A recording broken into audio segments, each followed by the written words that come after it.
பாருங்க f vector உங்களுக்கு என்ன கொடுத்திருக்காங்க f vector x plus 3y I vector plus y minus 2z j vector plus x minus 2z k vector கொடுத்துட்டாங்க. நம்ம இதை எப்படி எழுதுவோம்?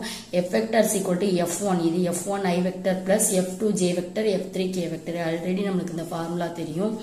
இப்போ வந்து இதுல இருந்து நம்ம என்ன எழுதலாம்? அந்த ஃபார்முலா படி இங்க கொடுத்திருக்க சம வச்சு நம்ம என்ன எழுதலாம்? இதை f1 இதை f2 f3 எழுதிடலாமா? f1 x plus 3y f2 y minus 2z f3 x minus 2z. ஓகேவா? இப்போ என்ன கண்டுபிடிக்க போறோம் நம்ம?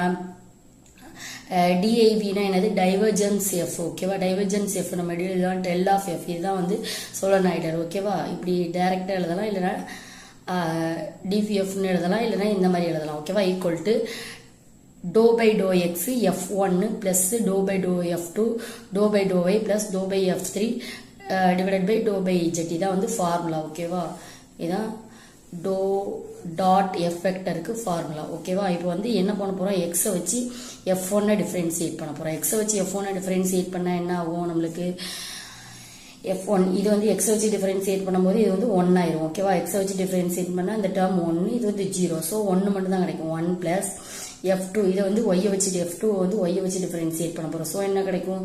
y-ங்கறத டிஃபரன்ஷியேட் பண்ணா 1 தான் கிடைக்கும். 1 minus 2z-ங்கிறது 0 ஆயிரும். கான்ஸ்டன்ட் நம்ம அதுல y இல்ல, அதனால 0 ஆயிரும். சோ அதுவும் 1 தான். plus 1 அடுத்து பிளஸ் f3ங்கிறது என்னது? இந்த டேர்ம். அதை டிஃபரன்ஷியேட் பண்ணா என்ன வரும்?